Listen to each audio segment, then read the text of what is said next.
Boa noite. É um pronunciamento institucional. Em primeiro lugar, a gente tem que pedir desculpa ao nosso torcedor, mas a questão que eu venho tratar aqui é uma questão institucional com a Federação Pernambucana de Futebol, né, para quem nós oficiamos no início da semana, solicitando a arbitragem de fora do estado, né, FIFA e o VAR. E, infelizmente, não justifica qualquer tipo de derrota por 4 gols que nós sofremos, mas a arbitragem, no nosso sentir, ela influenciou diretamente no resultado da partida, né? No início, se o árbitro usasse os mesmos critérios, o jogador do Náutico, Paulo Sérgio, atingiu o rosto de Israel com menos de 20 minutos de jogo. A gente tem VAR, né? Ele atingiu o atleta. Não houve sequer marcação de falta, não é? O lance de Matheus Vinícius, na nossa concepção, não houve alavanca, foi um lance acidental, né? E o VAR não interferiu. Me parece que o árbitro se impressionou, o árbitro FIFA se impressionou por haver sangue no esporte de contato e acabou expulsando o nosso atleta. Então, eu tenho pouco tempo de Santa Cruz, tenho 8 meses, já tinha me advertido que a arbitragem de Pernambuco tem um histórico negativo com o Santa Cruz e, infelizmente, isso se repetiu.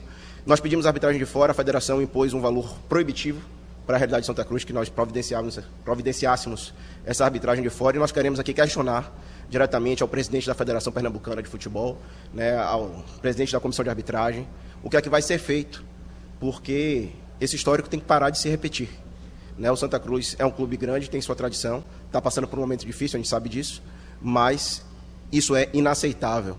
O atleta, o zagueiro do Náutico, o Matheus, que sofreu um cartão amarelo por uma falta tática contra Quirino, ele fez a mesma falta tática em Renato aos 31 minutos do primeiro tempo. O jogo ainda estava 0-0 também.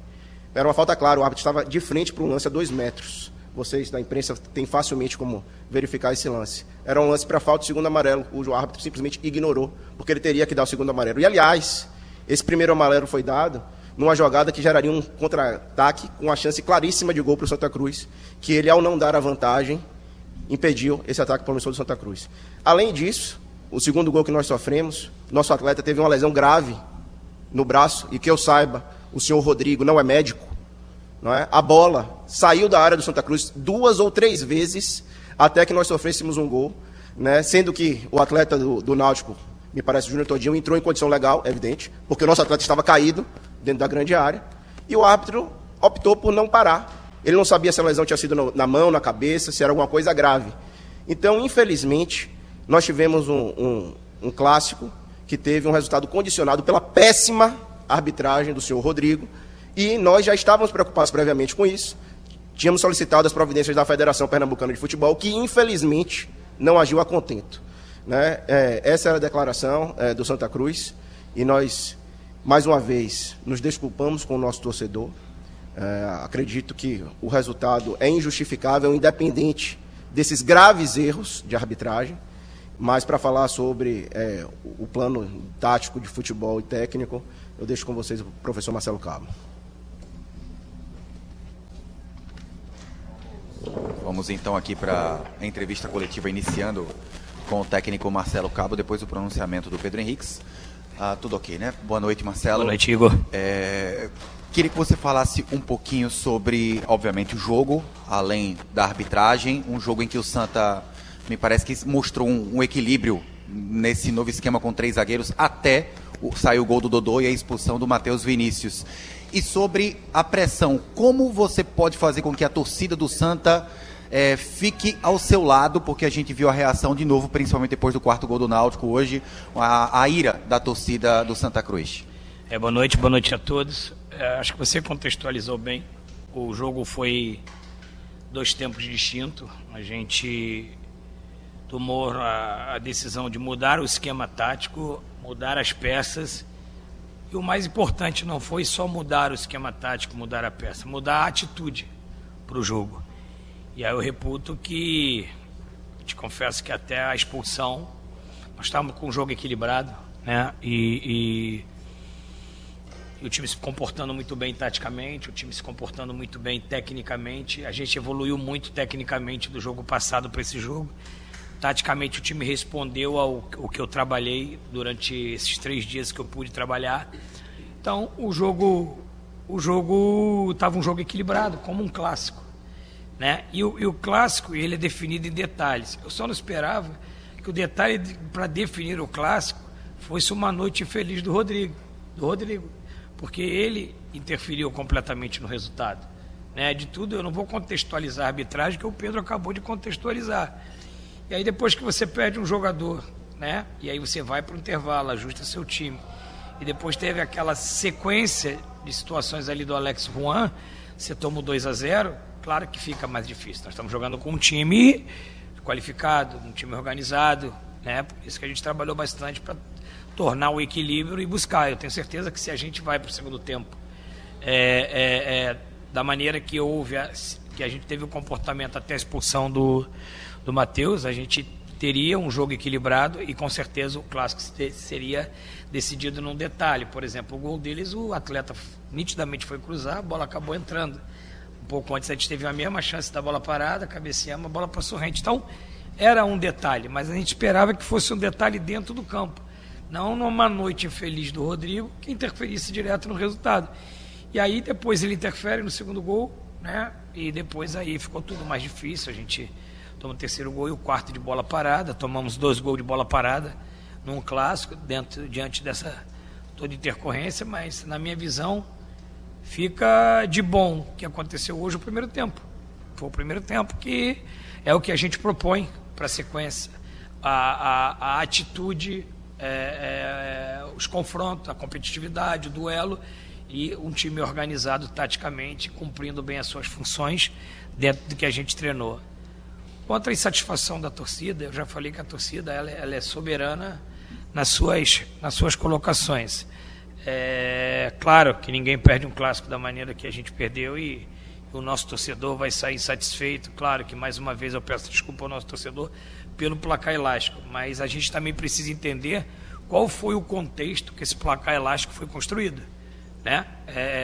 Então, assim, se fosse um contexto do primeiro tempo até a expulsão, com certeza a gente não levaria de 4-0. Professor, boa noite. Dentro de todo esse contexto, né, que o senhor trouxe, muito rico, podemos falar assim, desse clássico, o senhor demorou mais um pouco a vir hoje para a coletiva, 1 hora basicamente. O que é que existiu nesse vestiário? E na saída do campo, o único atleta que falou foi o Eurico. E ele disse que, num dado momento da resposta, que era necessário separar, nesse momento, meninos de homens. O que representa isso internamente no Santa Cruz? É porque o vestiário só tem um chuveiro e é muita gente.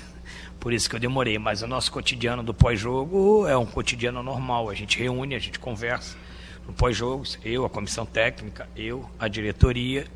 E aí a gente vai, enquanto eu estou reunindo, alguns vão tomando banho, depois a gente vai numa ordem para vir. Mas eu acho que se eu pudesse falar na saída do campo, eu também falaria, né? Eu nunca me escondi da minha responsabilidade. Talvez a chateação de tudo que transcorreu durante o jogo deixou nossos atletas chateados.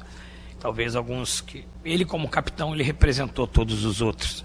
E eu nunca vou falar para os meus atletas não falar com a imprensa na saída do campo. Isso nunca vai partir de mim, porque tem que falar, tem que se colocar e, principalmente, tem que falar com o nosso torcedor, que é o nosso maior patrimônio. Professor, boa noite. Boa noite.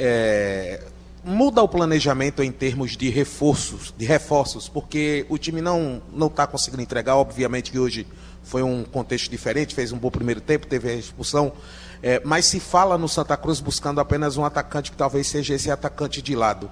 Esses resultados ruins e algumas peças que não conseguem entregar o que era esperado, está fazendo vocês mudarem o planejamento e de repente procurarem mais reforços, principalmente para esse setor de ataque, ou o planejamento segue o mesmo? Não, a gente está sempre analisando, sempre fazendo reunião. De quarta-feira para cá a gente sentou, fez as reuniões necessárias. Provavelmente a gente está analisando esse início.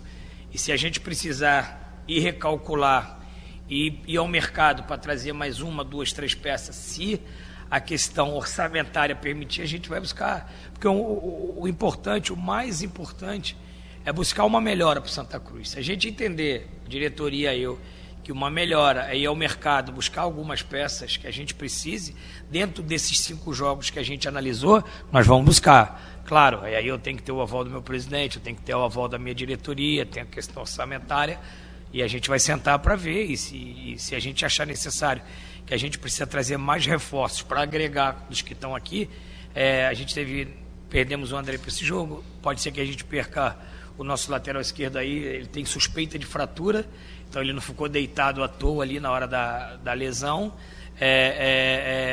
Nós temos o William no departamento médico, o Ariel no departamento médico, então a gente está analisando tudo isso para ver qual é a necessidade de mercado. Essa inconstância, né, da volta do Ariel nos faz ao mercado buscar um camisa 9. Só que hoje, todos os jogadores que a gente entende que possa vir para agregar estão empregados. Já estamos olhando o mercado exterior, o mercado interior do Brasil, para que a gente possa trazer. Mas a gente não está na inércia, a gente está se movimentando para entender pontualmente o que a gente pode trazer para se agregar a esse grupo de jogadores. Professor, a gente conversou com muitos torcedores no pré-jogo e vários deles falaram assim: o Santa Cruz precisa ir para cima do Náutico, precisa escalar um time mais ofensivo. Eu gostaria que o senhor respondesse esses torcedores que pedem uma equipe mais agressiva dentro de campo. O fato de você jogar com 3 zagueiros, você não é defensivo. Eu acho que a gente teve um jogo equilibrado, nós estávamos com 2 atacantes enfiado por dentro, nós liberamos nossos laterais para virar a ala e uma articulação pelo meio, né? E eu acho que a gente hoje, talvez de todos os jogos que a gente fez, a gente taticamente foi o mais organizado para atacar hoje. Então a questão, pelo fato de você jogar com 3 zagueiros, até para o nosso torcedor entender, é porque a gente libera o nosso lateral virar ala. Você viu quantas vezes o Jael pisou no último terço, fez facão, chegou na linha de fundo, o cruzamento do lado esquerdo, ele pisou na área, cabeceou, diga-se de passagem, fez uma grande partida. E foi a primeira partida que ele começa o jogo desde a lesão dele. Então, assim, a distribuição em campo, ela não quer dizer que a gente não vai ser um time ofensivo. A gente pegou um clássico e equilibramos, tivemos oportunidade de abrir o placar e tomamos o primeiro gol daquela maneira que foi, de um cruzamento. E depois da expulsão, a gente não tem mais... Como é que a gente vai falar de ofensividade, você com -1 numa equipe qualificada como a do Náutico? É muito difícil. Tentamos ali criar resiliência, mas aí houve logo a intercorrência no início do segundo tempo, com a questão do Alex Juan, você toma 2-0, e aí a tarefa fica um pouco mais difícil. Pode ser no microfone. Professor, boa noite. O quanto que o jogo de quarta-feira contra o Jaguar, numa Arruda sem torcida, ele poderá ser um divisor de águas nesse momento, né, que o Santa Cruz vive uma pressão absurda, a torcida pressionando muito. O quanto é que ele pode colocar ali uma certa panos quentes, né, e que dê mais segurança para um clássico em seguida, porque no final de semana tem o Sport. Eu sinto muito jogar quarta-feira sem o nosso torcedor. Apesar da gente viver um momento, né, de uma derrota hoje num clássico, e a gente respeita a insatisfação do nosso torcedor, mas o nosso torcedor é sempre bom ter ele do nosso lado, independente do momento e da circunstância. E aí eu lamento, mas por força da circunstância. A gente não queria ter esse jogo dessa maneira, mas o que a gente promete é uma entrega, como foi a do primeiro tempo hoje, uma equipe com esse comportamento. O futebol ele passa muito por comportamento, e a gente teve um comportamento de Santa Cruz no primeiro tempo. Eu acho que eu não me lembro um duelo que a gente perdeu por cima, por baixo, uma disputa de bola. Então, assim, o que eu prometo ao nosso torcedor, que quarta-feira nós vamos levar essa entrega e vencer. Tem que vencer quarta-feira. A gente não pode nem negociar, nem pensar algo diferente para que a gente possa ir para o clássico no próximo final de semana com esse comportamento que a gente teve hoje no primeiro tempo. Marcelo, boa noite. Alex Gomes, Mosaico Esportivo, esse podcast. O Santa Cruz ele passa por um momento de instabilidade na temporada. E eu queria saber o quanto esses resultados eles pesam no planejamento do time, tanto para o decorrer do estadual quanto para a sequência da temporada. Claro que você quer iniciar uma temporada vencendo e fazendo os ajustes, né? Até já falei, nós tivemos uma boa pré-temporada. Eu acho que a nossa pré-temporada hoje refletiu no primeiro tempo. Fomos um time com força, um time aguerrido, um time competitivo, como tem que se jogar um clássico. Como falei anteriormente, o clássico hoje foi dividido em 2 tempos distintos, o primeiro e o segundo tempo, né? E a gente sabe que agora a gente tem que vencer quarta-feira, se preparar bem para buscar uma vitória no clássico E a gente tem uma trajetória ainda dentro de competição. O momento foi de uma sequência de 2 derrotas e a gente não vive isso há muito tempo aqui dentro de Santa Cruz. E a gente sabe o contexto que foi essa derrota de hoje, mas isso não justifica para que a gente possa ter um ponto de atenção e diante do Jaguar buscar os 3 pontos para que a gente possa ir se ajustando dentro da competição no contexto de chegar no Clássico Forte no próximo sábado. O que me deixa convicto foi o que a gente trabalhou nesses 3 últimos dias e o que a gente apresentou no primeiro tempo, que eu reputo como uma boa evolução da equipe de quarta-feira para cá.